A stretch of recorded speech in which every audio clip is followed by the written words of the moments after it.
Everyone's talking about interest rates and housing shortages, but no one's talking about the real trends that are shaping real estate in 2025. There are 5 main shifts or trends that I want to talk about in this video. And if you watch this video and implement them, you'll be ahead of the pack. And if you don't, you'll be left behind. I've flipped about 2,000 houses in my career and own over $50 million worth of real estate. And here are the 5 things that I'm looking at. Trend number 1, AI-driven tools are making real estate investors extremely efficient and extremely profitable if they know how to use them. I have a software called Deal Pilot that's driven with AI that allows you to easily find distressed properties that have a very, very high chance of selling. Now, of course, there are other softwares out there that do something very similar, but you're able to use AI technology, click a couple buttons, and if you want to buy a property in a specific zip code or a specific county, you're able to filter the information of all of the houses in that zip code or in that county with just a click of a button. So let's say, for example, you want to find houses that are worth $200,000 to $400,000 in a certain zip code. The owner is an absentee owner, meaning it's a rental property or second property, and the owner is in pre-foreclosure, and oh yeah, they own it outright with 100% equity. You can literally click a few buttons and find properties like those. And in my Deal Pilot software, you get free AI as well as free skip tracing. So you click another button and you find the owner's information. You can get their email address, their phone number, and where they're currently living. So you can send them a letter, call them, or text them, get a hold of them and see if they're looking and willing to sell their house. And I have an interesting hunch that if they go through those things that I'm mentioning, and that's the filtering of what you ran, there's a high likelihood that they are going to sell. Maybe not to you, but they're going to sell to some investor. Now, this isn't new technology. It's just gotten a lot more efficient with AI and all of the data points and all the analytics that AI is able to run. It takes into account a ton of different data points. Like my software even takes into account what they're posting on social media, what subscriptions they have, any public data or online footprint that the owner of this property has is taken into account. There are certain things or certain triggers that are foreshadowing for them and giving them a higher likelihood of selling in the next 90 or 120 days at a discount to an investor. Another cool feature that AI does is it does all of the work for you. It can write the text, it can write the emails, it can send the letters with just a few clicks of a button. So all that hard work, that copy, what to say, how to say it, that is all done for you with AI technology. I'm even coming out with a software later this year that lets you track all your expenses when you're rehabbing a property, and it inputs them correctly into your books so that you're able to use AI technology by simply taking a picture of your receipts, and it spits everything out for your CPA or bookkeeper, and even allows you to do a cost seg study and potentially save tens of thousands of dollars on taxes. AI is coming to take over the world, and it's coming to help real estate investors. And according to McKinsey, AI could unlock over $1 trillion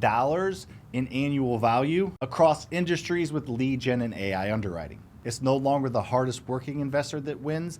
It's the investor that utilizes technology, systems, and efficiency to beat the competition. Trend number 2, creative financing and sub 2 are no longer a niche category. They are mainstream. According to Redfin, over 62% of homeowners have a sub 4% mortgage on their house, which means they're not going to sell and they're not going to refinance because the cost of money is so low. And this is where sub 2 comes into play. Now, this video is not about sub 2. I have some of them on this channel already, but sub 2 in a nutshell is taking over somebody else's mortgage. Now, you can pay them for that, or you can just take over the mortgage and not pay them depending on their specific situation. But the point is, it makes a ton of sense to buy a property from somebody and not pay off their mortgage, depending on what type of situation they're in, and just take over their mortgage so they no longer have that burden on them every single month because the rates are so low. I mean, there are 3.5% mortgages out there, millions of them, when right now you're going to get 7-8% on a mortgage. So it can save you a ton of money, and it is a much more viable option when the existing mortgages are lower than the current rates. If we ever flip-flop the other way and there are a ton of mortgages out there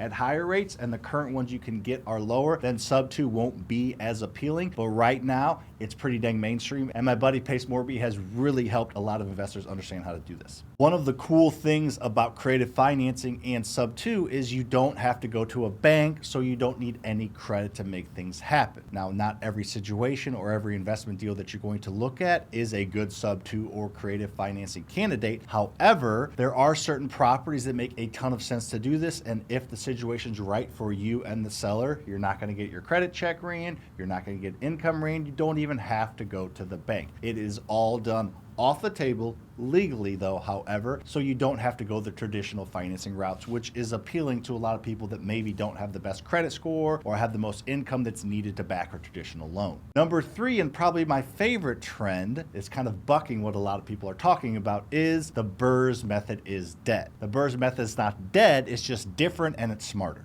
Post-2022 interest rate hikes have made the BRRRR method a lot less cash flow heavy and a lot harder to execute. But that does not mean impossible. You're still able to make money with the BRRRR method. You just have to stick to the fundamentals. It's more like it used to be before 2020 and COVID. You see, before 2020, in 2014, 15, 16, up to 2020, I was buying BRRRR deals and they were cash flowing a couple $100 a month, but I was still able to do it. After COVID, there was this huge boom. Interest rates were low, prices were skyrocketing, equity was there, rental rates were skyrocketing because the government was giving people money and they were using that to pay rent. And you could stumble into a property, overpay for it, over rehab it, approve whoever, and cash flow $500 a month. People have that mindset still, and that's changed. That was only something that was happening from 2020 to 2022. If you go before then or after them, that's the reality of the BRRRR method. You just have to be a little bit smarter. You have to buy a little bit deeper.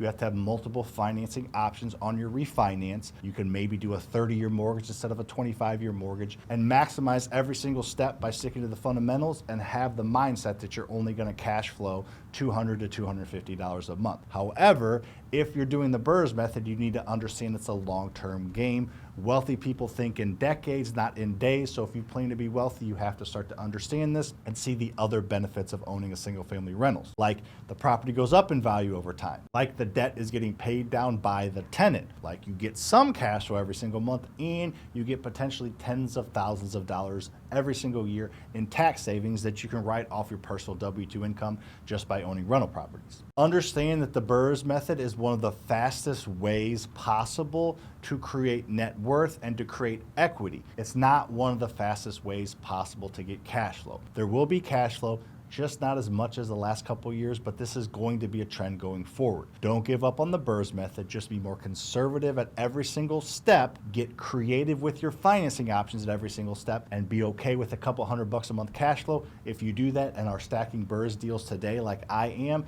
you're still able to add money in your pocket every single month, tax savings, and add to your net worth. Just last month, we added over $200,000 to our net worth just by buying BRRRR deals. Trend number 4, investors are starting to become landlords again. According to AirDNA, Airbnb revenue is down over 40% year over year. You see, after COVID and everyone was stuck in their house for a year, year and a half, the entire country went on vacation for about 2 years. This was a huge boom in the short-term rental market, so a ton of people got into the rental game and bought properties that would have no way of cash flowing with a traditional long-term tenant, the BRRRR method, and they just went all short term. And while that was great for a year or two, the economy is not what it once was, and people are out and about a little bit more and tending to not travel as much as they did for the past couple years after COVID. So this has led to an oversaturation in the Airbnb market. My business partner Lucas was looking to buy a house in 30A in Florida in the Panhandle, and he was this close to buying the property in 2022 for about $2 million. He decided to pass because of something to do with the pool. It was a brand freshly new build house, and that house 3 years later is still for sale for $1.5 million. The point is, there is much more supply down there than there had been before, so a lot of these houses are losing value and the market is slowing down. Now the shift has gone to 2 places. The first, it has gone to the traditional long-term rental, renting out to market rent or renting out on Section 8. The other place where a lot of these properties has gone is midterm rentals. Now midterm rentals are what the title says. They're midterm. They're not short-term. They're not a day or two or a week or two. They're not long-term. They're not a year or a year or two. They tend to be that 30, 60, 90, 120-day rentals to traveling nurses, corporate leases, digital nomads, and you would be shocked at how much demand is for this type of home. If you go to Furnish Finder right now, which is the main site for traveling nurses and midterm rentals, it's kind of like Zillow and Redfin and the MLS combined for those types of properties, there's about 250,000 midterm rentals available that are either listed or for rent. And there right now are about 2 million traveling nurses in the country that a lot of them are looking to utilize these midterm rentals. This doesn't even take into account corporate leases, people that are getting relocated for a job and need to live somewhere for, a month, 2, 3 months until they find their house. This doesn't even include insurance displacements where things happen and people have to move out of their house and live there for a short period of time. And doesn't even include digital nomads, people traveling from city to city and working remote. So suffice to say, getting in the midterm market now is like getting in the short-term market 15, 20 years ago. There is a lot of upside to getting into midterm rentals. And the beautiful thing about midterm rentals and long-term rentals is you can utilize the BRRRR method to buy them using none of your own money. Now, I'm not going to talk about the BRRRR method in detail right now. I have probably 50 videos on this channel that talk about it. However, it is a way to buy single-family rentals, duplexes, shoot apartment complexes using other people's money, and it can still be done today. And trend number 5 is people are paying attention to the wrong metrics. Most of the media and unexperienced investors or window shoppers are looking at the wrong information. They're looking at macro rates or they're trying to predict prices, but those are not what's actually happening in the market. Savvy investors are looking at things like the affordability index, which is how the average person buying a house, how much they can afford to buy based on interest rates, cost of living, how much money people have in their bank accounts. These are the types of things that are next level to look into to get an actual feel for the market. Like right now, according to NAHB, price affordability is at an all-time low, which is not a good thing. Days on market. This is a great trend to look at to see how hot your current market is. You can find this on the MLS or you can find this on Zillow. This is how long from a property to going to listed to under contract to purchase or pending. For example, in St. Louis right now, it's a pretty hot market. I think Zillow just came out with a report and had us as one of the top 10 markets in the country for homeowners and investors. And right now, the average days on market in St. Louis is about 40 days. That's not a very long time. You go down to some of the cooling markets, which are going to be Texas and Florida, which is not ironic, but a couple years ago, those were the hot markets. Too many people moved there and oversaturated the market just like they did with Airbnbs. They did the same thing in Texas and Florida. That's why right now the average days on market in both of those states is in the 2 and 3 month time frame, which isn't really horrible. It just gives the sellers a little bit more power than the buyers. Another key one to look into is seller concessions. And according to Redfin, those are up 30% year over year. This is a really cool one. This is how much the seller gives up when they sell their house. For example, if you're looking to sell your house for $500,000 and somebody gives you an offer of $500,000, that's great. However, they may ask for a credit on closing. They may ask for you to fix specific issues on the inspection list. So those types of things, which are a negotiation factor for the buyer to get a little bit better of a deal, those are way up 30% according to Redfin.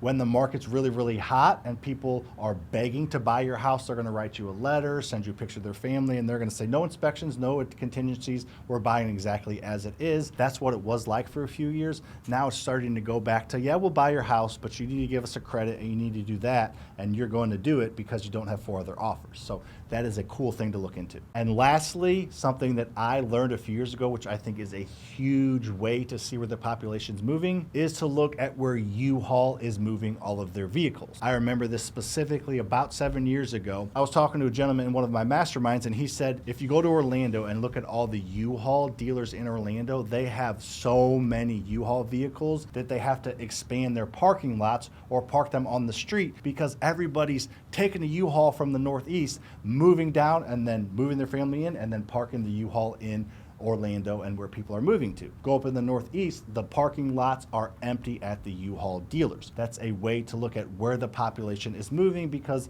it's hard to track those kind of things. You can do it with Census Bureau and different types of information that you can get from the city and the state that they're moving into, but who's going to put that all together? U-Haul is just a quick, simple way to see where the country's moving. All right, here's a bonus trend for you. All of these trends I talked about and other people talk about to try to get your attention don't matter at all if you're not in the game willing to take action. The beautiful thing about real estate is no matter your situation, low credit, high income, low income, no experience, ton of experience, there is an avenue for you to make money. You just have to figure out what you need and figure out the best avenue for you to do that. And the only way you're going to know how to do that is by watching videos like this, checking out my podcast, The FasterFreedom Show, and actually taking action in your local market, going to your local meetups, going to your local Facebook groups and connecting with the people in your market where you're looking to invest and see what those people are doing. Because me telling you what to do, not being specifically in your market, is not going to do a ton for you. Hopefully I opened up your eyes a little bit, but if you're really serious about this,